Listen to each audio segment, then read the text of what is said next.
Oh, I found out I was wrong about the white lightsabers. What about the white lightsabers? How they're made. How are they made? I was totally wrong with what I said. So how are they made? Do you remember what I said? Well, because I know only Ahsoka has them. No. No? Okay, so what did you say? Ahsoka's the ones I think that we see. But Ahsoka white lightsabers are red lightsabers. Oh, that's right. Red crystals. Because she got her crystal from the... Yeah. And it was purified. From the Inquisitor. I almost said from the Insidious. From the Insidious. No, the Inquisitor. From the Insidious. But is that the right or was that wrong? No, that's correct. Sir, we have a message from Fulcrum. Let's hear it. Put him through. This is Fulcrum. Come in. Fulcrum out. Hello everyone, welcome to the first episode of Fulcrum Frequencies. I'm Batuuboii and this is MasterKitChris. How are we doing today, Chris? Doing good. How are you doing, Batuuboii? I'm doing fantastic. We are living off of a wonderful historic moment for South Florida. Florida Panthers just won the Stanley Cup for the first time ever. He is repping it. We are living our best lives right now. South Florida is actually one of the main reasons as to, how me and Chris became friends. We met a little while ago, back in 2018. We worked for the same hotel. We both grew up in South Florida. We both had a love of Star Wars, mainly Star Wars socks at first. I think I had pulled up with some Boba Fett socks, and he's like, "Oh, I got some socks too," and it just... That's what I sound like. Yeah, exactly. But then after that, we ended up working for different hotels and still kept in touch through Star Wars and through Disney since we both live in the area. And we both ended up working again together, and we kind of just kept going on with, everything just came back to Star Wars. And that's one of our biggest things, that we both just really like the franchise and just everything about it. The celebrations, the events at the theme parks, new shows, new movies. It's all we're ever mainly talking about.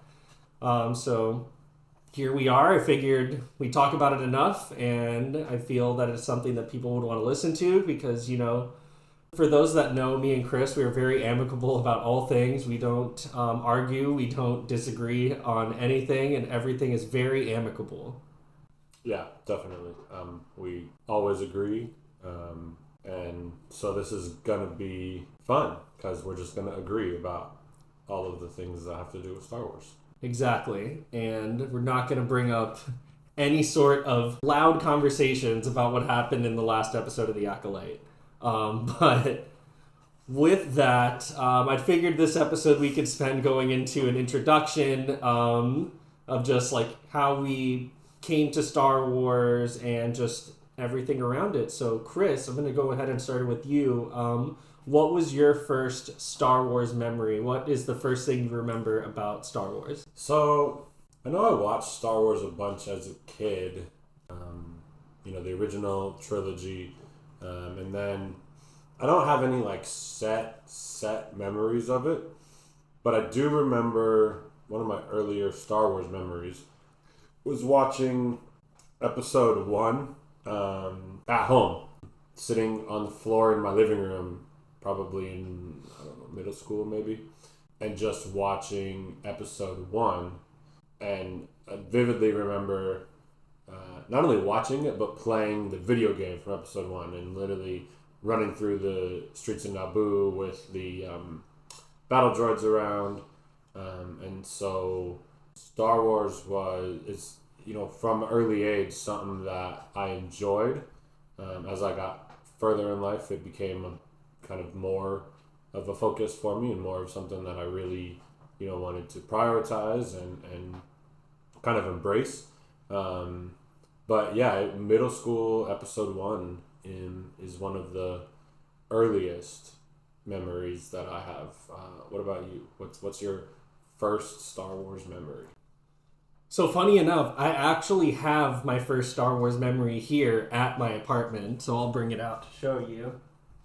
So these are the Laserdisc copies of Empire Strikes Back and Return of the Jedi, and I'll kind of give you one as well so you can kind of look at it. I'll give you Return of the Jedi.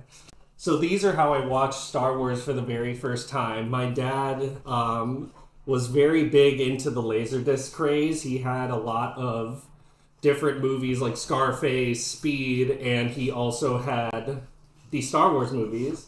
And Empire Strikes Back was the first one that my dad showed me when I was very, very little. And it was just something that I remember watching it like in my living room and just kind of, it's something that has held on to me. But I remember sitting in my mom's car because she had the car TV that also got cable, and one of the movies it was playing was Phantom Menace. And much like you, I was enthralled by it. I was crazy about Darth Maul, about the pod racing, about the ships, about Natalie Portman, everything about it. It was just something that I could never forget. And I mean, just growing up with the prequel trilogy, going to the movies to watch Revenge of the Sith, it's something that I got hooked onto very early on in my life and has just stuck with me ever since then. So it's...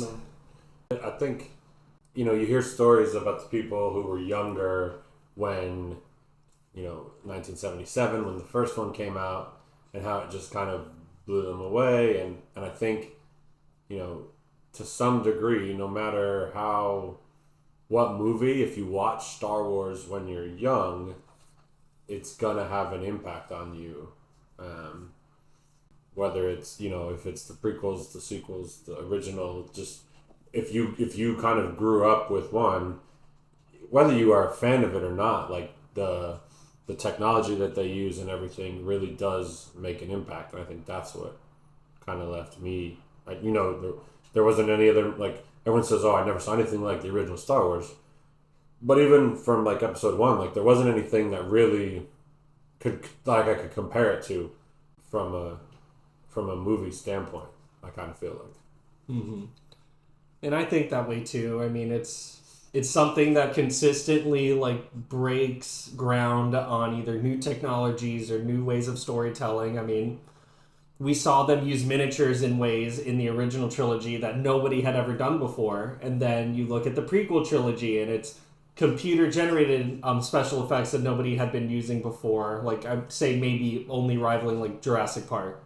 But, I mean, again, like, George Lucas pretty much created this whole world on a computer for 3 movies, and people still love them. And then even going into, like, the shows, I mean, we see, like, the giant screen that they wrap around the cast now. Like, they're not even using blue screens anymore. Like, they're able to continue pushing the envelope when it comes to immersing you in that world. And I mean, it's been being used for like every Star Wars show now, so it's always just exciting to see like what is Lucasfilm's going to do next in terms of innovation and just new stories, new characters, and just as fans of the franchise, it's something that we get to enjoy and we get to eat it up every time Lucasfilm decides to want to come out with something new. Good or bad, I mean, at the end of the day, we're celebrating something new in Star Wars that easily could have ended with Return of the Jedi. It could have been over from then. But we continue to get Star Wars because it's like George Lucas said, Star Wars is forever. Star Wars is something that will continue to live on. I mean, it's been living on for almost 50 years in a couple of years, in 2027. Yeah. We're not far from that. Exactly. And I can't wait for that celebration to come up either. But before we get into that, we're going to go into my next topic, which would be, because I know Chris has a very interesting answer to this question. Because what is your favorite Star Wars movie?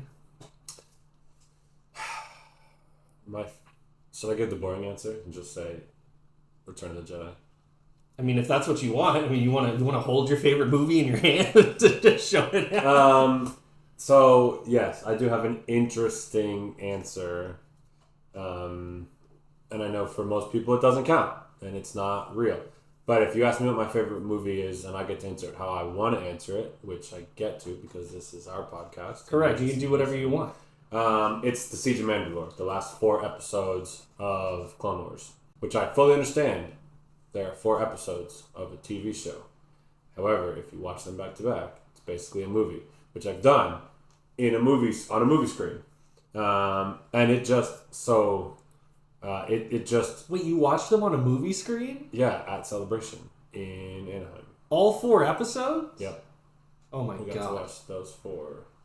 You That's- know this. I didn't know that. That's crazy. Yeah, at Celebration in Anaheim, they had an event one afternoon where we got to watch all 4 in the big theater that they do. Mm-hmm. They Like put the 'em- Celebration Theater? Yeah, on the Celebration stage.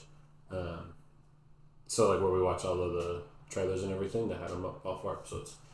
And it just I love those episodes. I was so excited when Clone Wars came back, when they were going to finish it. And so if you put those 4 together, it's the right length of time for a movie. The story finishes up. It's basically like a mini pre-episode 3. And so that would be my answer. However, recognizing that most people would not qualify that as a movie, it would be episode 6, Return of the Jedi. Just finishing up that story, the Endor, the Ewoks, celebration at the end of the movie with the Ewoks on Endor, and just kind of the battle, good versus evil, and the internal struggle from Darth Vader. I love Return of the Jedi. I could watch basically all Star Wars all the time, but I do make a habit of watching that very often, along with Siege of Mandalore. But that is, it's close with a couple of ones, but that would definitely be my favorite of the, if you say at least 11 movies that have come out. But what about you? What's your favorite movie? So funny enough, so you mentioned the celebration at the end of Return of the Jedi, because Yes. I'm assuming that you've seen both versions of how that ends. Either you get Yub Nub or you get every planet that we've seen in there. So what do you think is the more conclusive? Because I honestly think the special edition ending is amazing, especially when we went to the marathon. We had just finished watching episodes 1, 2, and 3. Yeah. Now you go into 4, 5, and 6, and it ties everything together. And the music is just so much better. The music is way better for sure. To me, I like both. I'm not a Star Wars purist. I'm yeah. not a. I want everyone to like what they like. There's Star Wars that I like. There's Star Wars that I like a little bit less, but I pretty much like all of it. Which would I prefer? Probably the. That's a good question. Yeah, because with this right here, I'm thinking this was pre-special edition. Yeah. So this, Even though it says special edition on the front, what does it say there? but at the top, It's special widescreen it still edition. says special edition. It's because it's wider, Chris. Special. It's special. I don't know. I think there's something cool about seeing the celebration everywhere, because obviously what happened with the second Death Star would affect the galaxy. It's And- good that we get to see everybody celebrating because, to your point, it does affect Right. the And entire you would galaxy. think, and when you news would see Return of the travel Jedi, it fairly only quickly. really kind of affects just that group of people. 18 people and 97 Ewoks. Exactly. No, I think I enjoy seeing it. Plus, it we don't see a lot of those locations during the movies, and so getting to just see how big of an impact it really did have across the galaxy. I think I like that, but I'm okay with the original ending too. I guess if I had a preference, it would be the special edition, not widescreen special edition. Mm-hmm. Not widescreen special But- edition. Yeah, I'm good either way. Do you have? Sounds like you like the special edition version. Well, I do. I really again, it expands on a lot of the Star Wars universe and from what we got in the prequels, and it kind of is just a nice like bow on top of like that feeling of you finally take down the Empire, which at this point everybody thought was impossible, and it's been having a chokehold on the galaxy, especially with like the newer stuff that we're getting. The Empire's been around for a very long time, whereas with the OT, like you get a little glimpse of what the Empire was doing. And that's actually a lovely segue into my favorite movie. Because again, to your question, if we're looking at just like the Skywalker saga, I would go and say Revenge of the Sith. There's a lot of good memories that I have with it. It was the first one I saw in theaters, but I really like Rogue One. Mm-hmm. Rogue One to me is the perfect Star Wars movie, and you only really get Vader as like a glimpse of like the Force and all that, because it brought like a real sense of realism to like how powerful the Empire was and what it took to take down the Death Star. And I mean, just the performances in it were fantastic. Like, all the characters were really great. K2SO is my favorite droid ever. I think he's fantastic. But I also have a lot of really good memories with Rogue One, too. I worked at an IMAX theater in college, and after I watched Rogue One in IMAX, I actually ended up getting a job at that same one, and I got it just in time to be able to continue to work it while Rogue One was still playing in there. And I think one of the first screenings that was playing, one of my friends actually brought me up to the IMAX projector room to watch it. And it was incredible. It's a memory I won't forget, like literally sitting next to this giant projector, watching Vader walk down the hallway and mow through these rebels. And I would always time my breaks, like, each time to be able to go back into the theater and rewatch it. Because, I mean, up until that point, like, we never really saw Vader do much. Like, yeah, he was like a menacing presence in Empire Strikes Back, but, I mean, this just really showed, like, how powerful, one, he is with the Force, and how good he is, like, with a lightsaber. Like, I mean, to your point, the prequel trilogy changed how lightsaber fighting works. It made it a lot more faster. It made it a lot more powerful. And to be able to see Vader in that aspect was just, I will never, ever forget that. And it bleeds into what my favorite TV show is. Like, I really liked Andor. I thought Andor was perfect in what it was trying to achieve, in making the Empire feel menacing and make it, you get to really see like what kind of chokehold the Empire really has in Andor, and just like they made stormtroopers look badass, and I just really enjoyed that. I love troopers. It's, I have my armor. I'm a 501st member with a trooper, so in that kind of like came around the same time as well, so to be able to see that on screen and have them be like these menacing figures was just and plus like Keanor Loy, like played by Andy Serkis, it's just like he's quickly become what's up? What did you just call him? Keanor Loy. How do you say it? There's no R. Keanor Loy. Thank you. Sorry, I accidentally wrote an R. Keanor Loy. Shut up. For those that don't know, I am not great with names in general. Star Wars is no different. It's going to be rough. You know what I'm talking about. Kiadi Mundi. This is where the fun begins. This is where the fun begins. That's how you say it, right? Kiadi Mundi. Sure. What was I saying? What was I saying? Kiadi Mundi. Yeah, something just out of left field. How do you say it, Chris? Kiadi Mundi. That's what I said. Kiadi Mundi. Correct. Good job. Okay, thanks. Anyway, I get a B+. What's Andy Serkis' name? Andy Serkis. Mm-hmm. Yeah, Keanor Loy. There you go. Andy Serkis. There we go. In the show. He's great. He's fantastic. Mm-hmm. Running around barefoot, one way out. It's an iconic prison break scene. It's just, like, I get it. Like, the first couple episodes are a slog to get through. Like, I'm full with it. But, I mean, once I started episode 3, I just was watching it nonstop. It was something that I instantly got hooked on, and I'm so excited for season 2 because the actor for director Krennic will be coming back for season 2 also. And to be fair, I wasn't really a big fan of Krennic. I thought he was kind of like a little crybaby.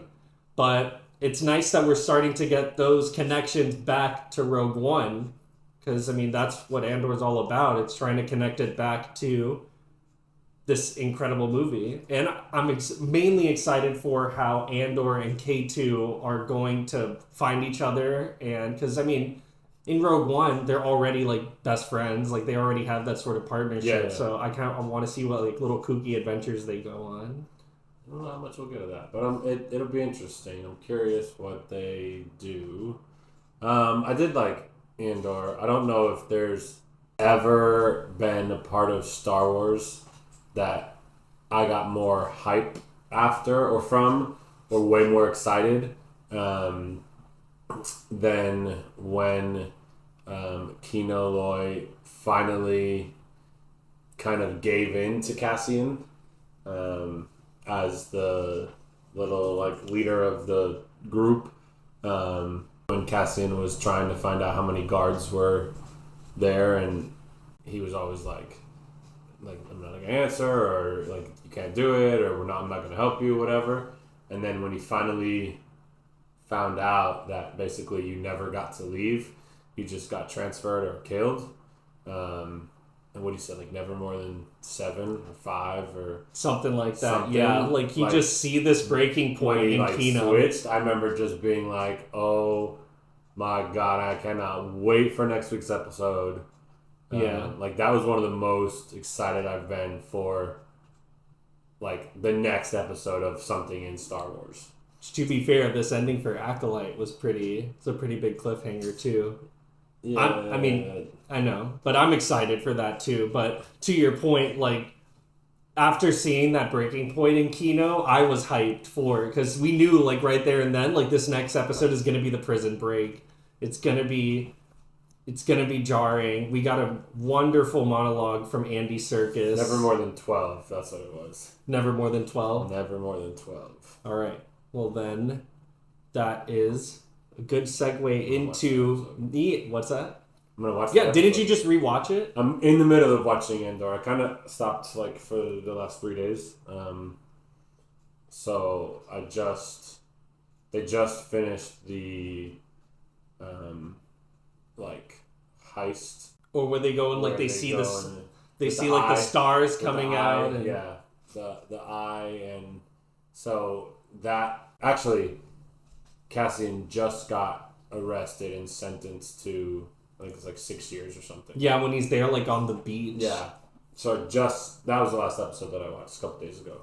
Oh, so I'm you're getting about to the- get into getting it. into the prison scenes, but So then that would go next into my question, which I mean, I know the answer, but what is your favorite Star Wars like television? the Resistance. The Resistance. Heck yeah. You heard it here, folks. No, that's trash. No, Clone Wars for sure. Clone Wars, I got really into in like 2014, and so I missed a lot of I missed almost all of it when it came out. But I watched it all in 2014 a ton, and loved it because it builds obviously on the war, but it builds on the galaxy as well. You get to see so many planets in ways that you've never seen before, or maybe never even heard of. But it also builds on some of the characters that I love the most. We wouldn't know anything about basically all of the clones. Commander Cody, Captain Rex, who you see a little bit here and there and stuff, but wouldn't know about them. Ahsoka wouldn't even exist. I think it gives a lot more understanding and substance to Anakin, to Obi-Wan, to Padme, to the way that the Emperor at the time, Chancellor, kind of dictated everything and really just played the Jedi. So Clone Wars is far and away my favorite thing. I rewatch it all the time. I've probably watched it 5 or 6 times all the way through. When they announced in Chicago at Celebration in 2019 that they were going to finish Clone Wars, I remember that was the most excited I've been at Celebration probably ever. that they were going to make that last season, which obviously then became my favorite Star Wars movie.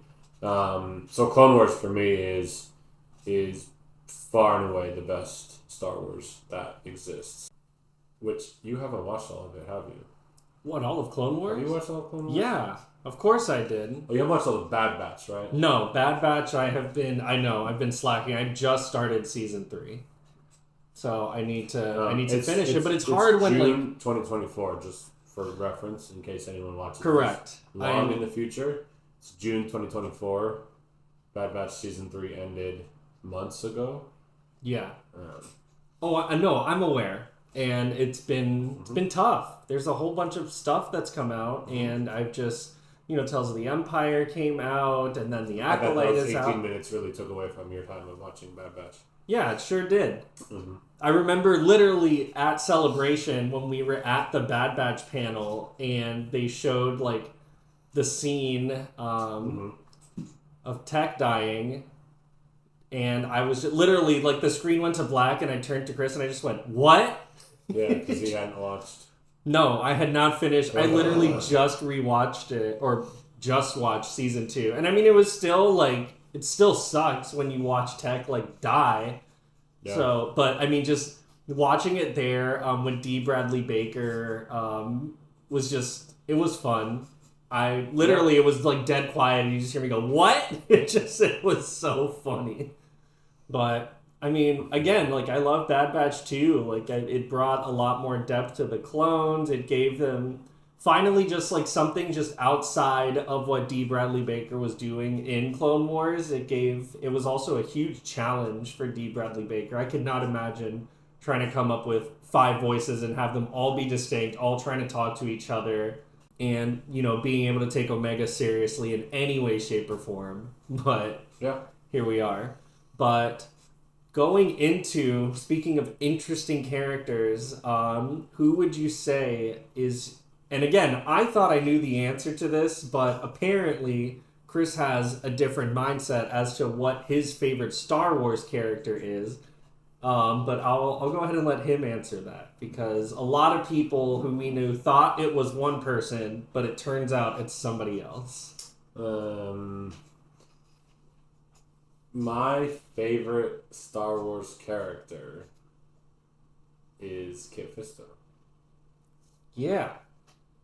Hot take, by the way, because I mean, for those who like, not a hot take. I would think so. Because I mean, besides like people, like if you were to tell the general audience of like people who've mainly watched like the Skywalker saga, like let's take out the like TV shows, any extended media, like they know Kit Fisto as the guy who force pushes a droid, smiles, and then runs away. Correct. We see him in the next movie; he gets killed by Palpatine with a very interesting He also scream. does more during the Battle of Geonosis, first of all. So just to be clear. He does more in episode 2 than just force push, smile, and run. Okay. But I'm saying for the general audience, like they see the gif of Kit Fisto force pushing a droid, and then he dies fairly quickly, but not as quickly as some of the other Jedi. Correct. To Emperor Palpatine. Was what's her name in there? The one that everybody? Oh no, that like it's the oh my god. Shakti, yeah. Was she in that room with Palpatine, or she got killed off-world? She was not in the room with Palpatine. She's been killed a few different ways, depending on what. She was supposed to be killed by Anakin, which I would have loved to have seen. But Kit Fisto is my favorite Star Wars character.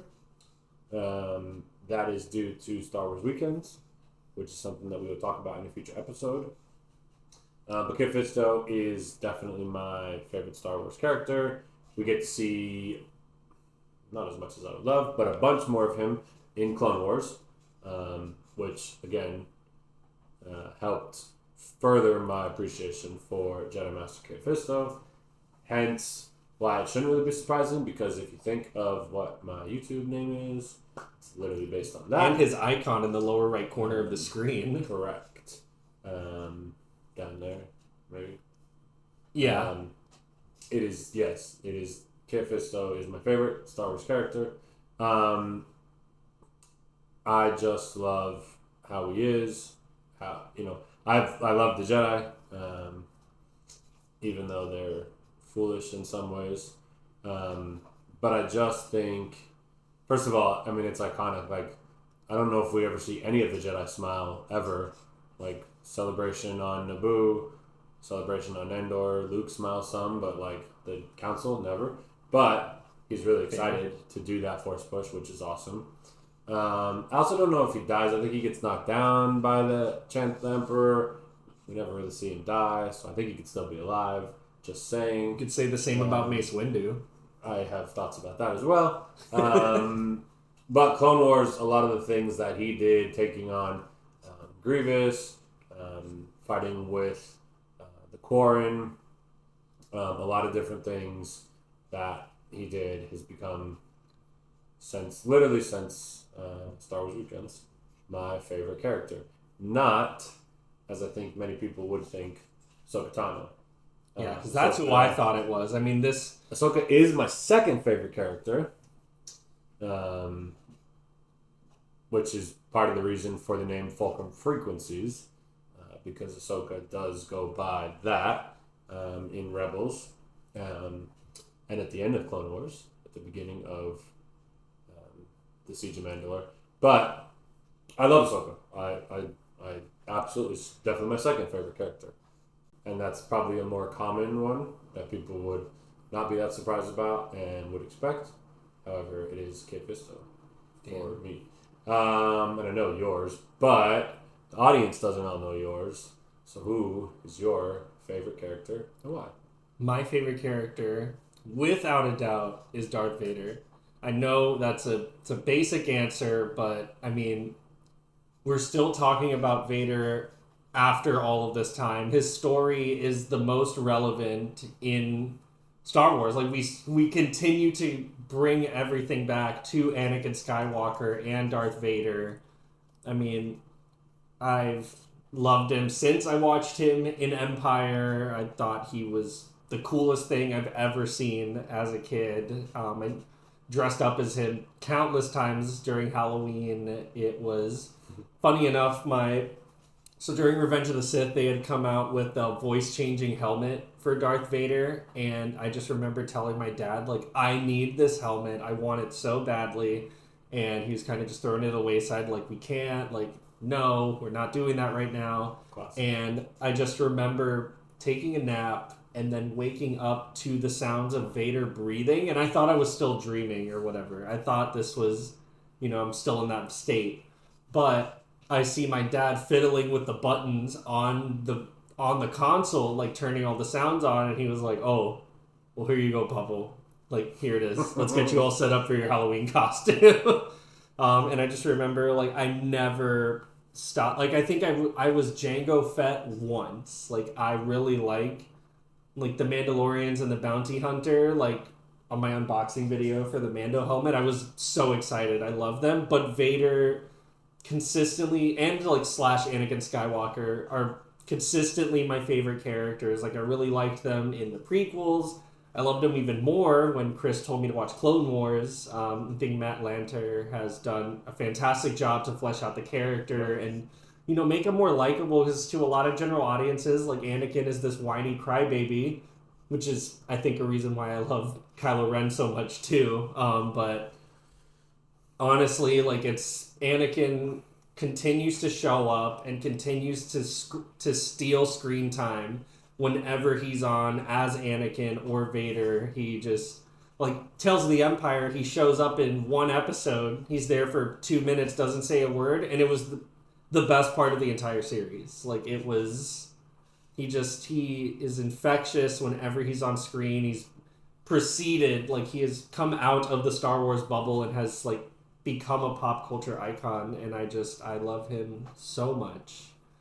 And I don't care if it's basic. I love the bad guys. I think the Jedi are evil. I think they're dumb. I don't like the Jedi, but I know. The Jedi are dumb. Like, they let political power get to their heads, especially Mace Windu. Like, he's always trying to play the political part of it. What? Like, yes. He's always worried about, like, oh, like, we need to proceed, like, against the Chancellor who was the Emperor. Yes. Correct. But they could have... And I know that Palpatine was, maybe using a sense of the Force to blind the Jedi and do all of that. But again, maybe it's also because Mace Windu just didn't like Anakin, and so that's maybe why. Because Anakin. Yeah. Because I need him. I need. In my point of view, the Jedi are evil. Yeah, Empire all the way. Empire, the Sith are fantastic. Good. I'm glad you like the Biggest Losers. They are. They're fantastic. They weren't in Empire in Revenge of the Sith. Wait, what? They brought balance, or not? They didn't bring balance, but I mean, they kind of won in Revenge of the Sith. Like, they killed all the Jedi, except Obi-Wan and a couple other people. I don't think that's winning, but okay. It's winning in that aspect. At that point, like, the balance was too heavy on the Jedi side, because the Force, like they say, is all about balance, and I think that Anakin turning to the dark side brought balance to the Force. No? No. Like, what? Talk about it. I don't even have... I've never heard this take. So, you're saying that the Force was too unbalanced. Correct. And it wanted Anakin to turn to the dark side and have all the Jedi killed. What was going to be hurting the Jedi in that aspect? Like, how much power did the Jedi have? Like, they're one of the most powerful, like, entities in the galaxy at that point before Maul showed up. They thought that they hadn't seen a Sith for a millennia. Like, there was no, like... What? I don't even... There's literally a video of what's-his-name explaining it from Rebels. The guy who... Freddie Prinze Jr.? Freddie Prinze Jr. Yes, that... It's all about balance, homie. And the Jedi were too tipped in the scales of power. What is about balance? The Force. It's all about balance. No, the whole prophecy is that someone will bring balance to the Force because it doesn't have balance. Mm-hmm. It doesn't. It's not like the Force is sitting here going like, I am outweighed. I need to. The Force is just. Oh man. I don't even know. You see, we agree on everything. How we even got to this aspect. It's what the people Just because want. there were hundreds or thousands of Jedi doesn't... Were they more powerful than the Sith? I don't know, because the Sith literal definition is 2. There can never be more than 2. So, like, there's never balance because there's always more than 2 Jedi. Like, there was Obi-Wan and there was Yoda. And now we've learned that a ton of other Jedi continue to exist. There were still only 2 Sith. So does that mean that from a Force perspective, the Jedi were always way more... I don't even know. Like, just in terms of quantity and quality, like, backwards. how there were this many Jedi, but one Chancellor, one Sith Lord was able to manipulate and pretty much blind the Jedi to his presence, and it took Darth Maul coming out to have them finally realize, like, okay, maybe there is something going on. Because, honestly, we never really, besides, like, Phantom Menace, like, we never really see, like, how Palpatine got to where he is and how he's, like, how long he's been manipulating the Jedi, like, in that aspect of time. Like, we never really... You need to get more into the deeper parts of Star Wars. What, like the EU? No. I mean, sure. I do need to... I will say, I do need to read Plagueis. I do need to read that book. It's been on my list forever. Did you just say? Plagueis. The book. There's no... What? Yes, there is. Plagueis. He literally says Plagueis in the movie. He doesn't say yes. Did you ever hear the tragedy of Darth Plagueis the Wise? Oh my god. This. Yeah, no, but you need to watch, like, the book about, I can't remember what it's called, Qui-Gon and Obi-Wan. We're watching books now, by the way. Listen to Like, learn, don't come at me with this is the Force and this is the balance and, like... I stand with Freddie Prinze The Jr. stories are there if you want to get to know them. If you want to be involved, go read, what's it called? I think it's called, no, Master and Apprentice is, I think, Anakin and Obi-Wan. Yeah, I think so. What's the Qui-Gon Obi-Wan book? No, Master and Apprentice is Qui-Gon and Obi-Wan. Oh, okay, it is Master and Apprentice. It's brothers or something. That's the Obi-Wan Anakin. Brothers. Yes. Go read Master and Apprentice if you want to learn about before Phantom Menace and how things were going. Because, yes, the Jedi as a whole in some ways were, obviously manipulated by the Sith. They refused to believe that the Sith were alive. Mm-hmm. And even when they had evidence of them, they still refused to believe it. It's kind of like Harry Potter. And everyone refusing to believe that Voldemort was alive. But that's neither here nor there. Mm-hmm. But we also saw kind of that in the Acolyte too, where they want to go and bring this news out that there's Jedi killing Jedi, but then Vernestro's like, well, how is that going to help us out politically? Like, what's that going to do with our political power? That's such a stupid argument that the world is having right now because literally we don't know anything about what is going to happen in this. So I'm not even going to get into Acolyte because we don't. It's like we haven't watched that. But it's playing into my point that the Jedi are they're so worried about what at that point in time and in a little bit in Phantom Menace what it's gonna look like for the Jedi. They always have to console. There's no action. There's always just talking. Except when they get to Geonosis when they're like, oh crap, Count Dooku's there and he's building a whole droid army. Let's go deal with that with our actual lightsabers and actually do something about it. I don't know, I'm more of an ask first talk later type of person, so that maybe that's why I like the Sith a little bit more.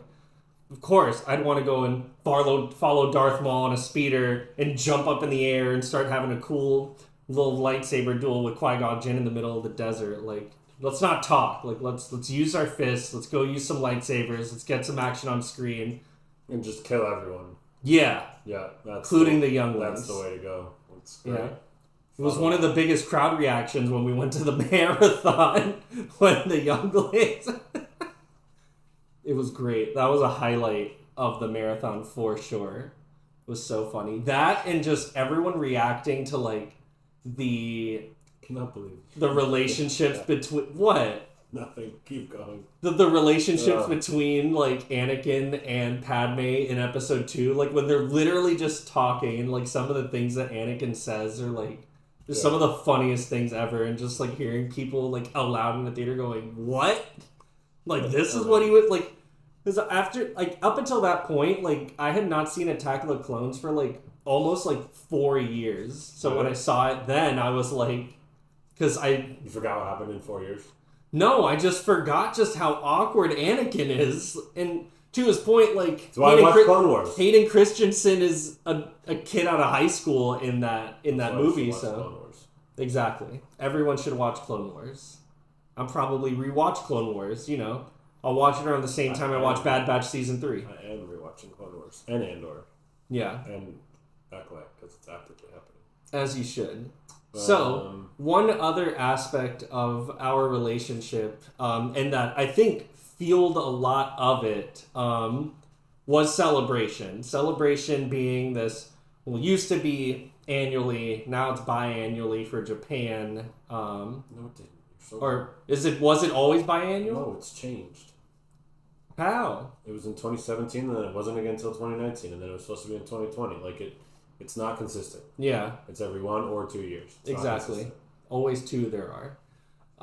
But Celebration being this huge gathering of Star Wars fans, and it's just, it's just an amalgamation of just all things Star Wars. Absolutely. It's where we get the first of pretty much everything. We get exclusive screenings, announcements, merch, all of these other things. It's a beautiful gathering of all things Star Wars and of Star Wars fans. Yeah.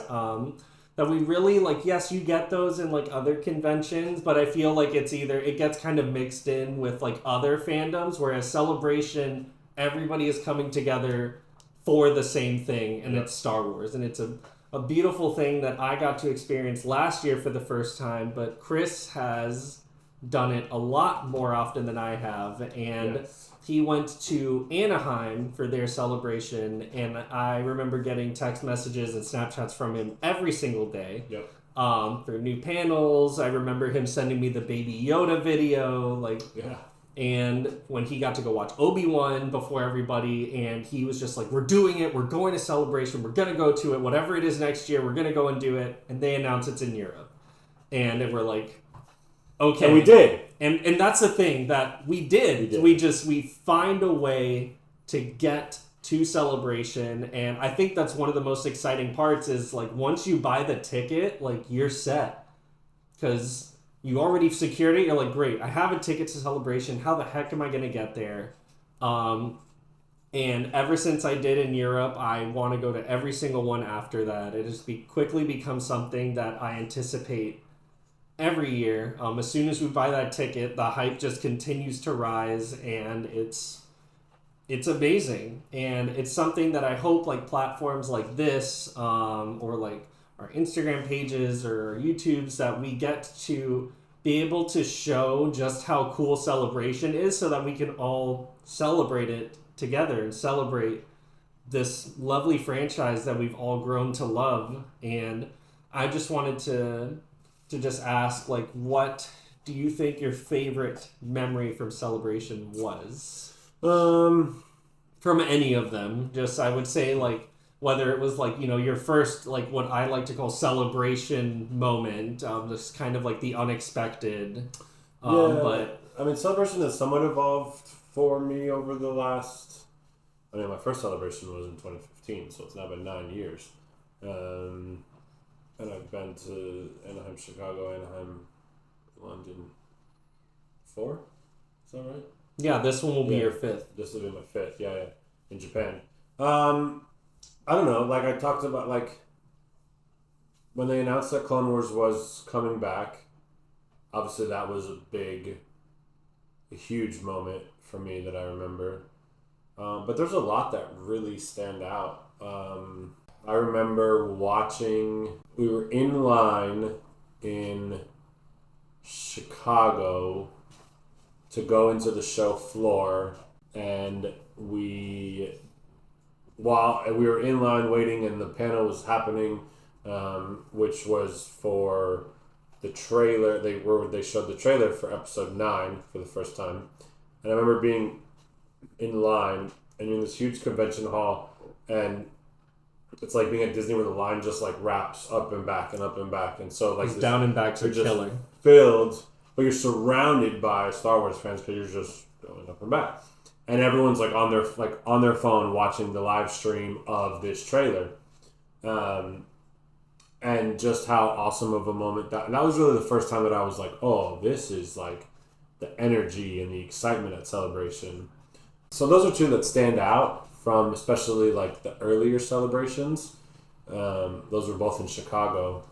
But I mean, there's so many exciting things that get to happen, and I know we'll talk a lot more about Celebration in the future. Mm-hmm. But those are, I think, the two, like kind of the first, like, oh, this is what Celebration is about. And then the Clone Wars announcement, just like that had a huge impact to me, which is why I've sort of decided that I will continue to always go to Celebration and not miss any. I definitely thought this would be the one that I was going to miss, being in Japan. But we're going. Tickets secured. And I know we'll have probably many episodes about Japan. So a lot more to come with that. Maybe in Japan. We likely will have an episode in Japan. Mm-hmm. But yeah, I Celebration, I think, really solidified, well, I don't want to say solidified, but even strengthened further, like our, I think, friendship and bond within the Star Wars universe. You know, Celebration was kind of the force that binds all things together. And That's a beautiful analogy. See? What is Love the that. force? It has to be balanced. But I just, like us going to London and sharing everything with you when I was in Anaheim, knowing how big of a fan you were, and then building that kind of knowledge with each other of really how into Star Wars we were and what it meant. I think in some ways we've both helped our fandom grow even more for each other. This is definite, Celebration, along with, even just, building this channel has really gotten me more into Star Wars than, I ever have before. I wouldn't think that, at this point, I'd literally be watching The Acolyte tonight and, taking notes about the episode and being able to, talk about it. But Celebration also cements that because it kind of, validates my feelings for the series, because there's people out there that are bigger fans than I am. And I mean, I don't consider myself a super fan, but there are people out there that love this thing just as much as I do, and that we will continue to get excited for these things. And honestly, just having those celebration moments, and I'll explain what I mean about that maybe in another episode, but just it's those aspects that keep me wanting to go back. Because I mean, Celebration was also my first convention in general. It was I never experienced anything like that before, but I will continue to go to every celebration that I can, no matter if it's 15 minutes away at the convention center or it's hundreds of miles in the North Pole if they decide to do a Hoth-themed version of it. We'll see what happens. Let's go visit Santa Claus. But, I mean, it's Celebration is something that definitely, I agree with Chris, solidified our friendship and it's something that we both are excited and love to plan for. And Japan is no different. If anything, Japan is the extreme of Europe. But other than that, I think that is where we will leave it for today. Chris, any final thoughts, or where can people find you? People can find me for now here on this channel. More to come in the future, but I'm still figuring out how I want to do all that. So for now, it'll just be through Fulcrum Frequencies. But obviously MasterKitChris will be up and coming in the future. But no, I just think to finish, I'm just excited. You and I have been talking about doing a podcast for a while now. We've been talking Star Wars for a very long time. This is our second attempt at starting a podcast. Thank you, Felix, for all of your technology assistance and understandings. But I think, I think this is at a really interesting time to start a Star Wars podcast. Because over the last few days, even the last week, Star Wars social media is exploding. And I don't really want to get into all of it. But it there's has. there's a lot of positivity, but there's a whole lot of negativity out there. Mm-hmm. And I think I'm going to do everything I can to, yes, we're going to argue and not agree. But that's okay. And it doesn't mean that this is, it's not that serious. At the end of the day, it's a made up world that we just appreciate and are going to debate and are going to argue, but we can just leave it at that. And so I'm excited to have kind of an outlet for us to share our thoughts and our ideas and how we feel about things, good or bad, but just being that support for each other and hopefully for more in the community, and getting involved more with the right type of people in the community, because there's a lot of not great. I read my comments, guys. Yeah. I certainly do. It gets really exhausting. I get it. If it's that serious for you, okay, I don't understand, but whatever. Star Wars is not for everyone, but there is something for everyone. There's always there's something that somebody out there could go and enjoy. People just want to argue right now. That too. But it's not that serious. It's not whether you like Star Wars for the story and for just like the meanings behind it, or whether you like it, like my wife likes Star Wars because she likes the way Hayden Christensen looks. Like I love Star Wars because it's been this thing since I was a kid and I have an emotional attachment to it. Like the fact that like people will have something they can attach to in Star Wars, like even the people that want to argue, they have this idea of how Star Wars should be and they want to hold on to it, but at the end of the day, like we all just want to celebrate the franchise because it all means something to us in some certain way. There could just be a positive and optimistic way to bring that up. And I feel like Celebration is a perfect gathering of the right type of people that like Star Wars, that are just, they're excited for whatever comes out. They'll have their opinions about it, but at the end of the day, like, you know, like people might not have liked The Acolyte, but when we were there at Celebration, when Leslie Headland came out with Kelnaka, and it was, I had never seen anything like that before, and I was hyped for whatever it was going to be. And especially Skeleton Crew also, like, just everything coming out of that is... I'm not even trying to get into specifics of this stuff. Like, there's good and there's bad, and we're going to like stuff and we're not going to like, but like, just in general. And we're going to argue about it, but that's okay. That's what's going to happen. And like, if it is that serious for you, like maybe we're not the right place for you. I think there's enough of that out there. Like we want to be a place where we can talk and celebrate Star Wars. Share our ideas and, you know, leave it at that. And we're going to keep it fun and positive and exciting, hopefully. But well, there will be some negativity towards each other. Exactly, but in that aspect, like, that's what makes it fun. Like, we don't have to agree on everything, and we can definitely bring up our aspects as to why. But at the end of the day, we know we're both amicable about Star Wars, and we're both excited for what's ever to come next, and we're going to enjoy it with open arms. And I think that is a great way to end it. You can also find me on at Batuuboii on BATUUBOII. Sorry, I got approved for my apartment. Yay! I'm moving next week. Hell yeah! Got approved. But yes, you can find me on Batuuboii on Instagram, TikTok, and YouTube.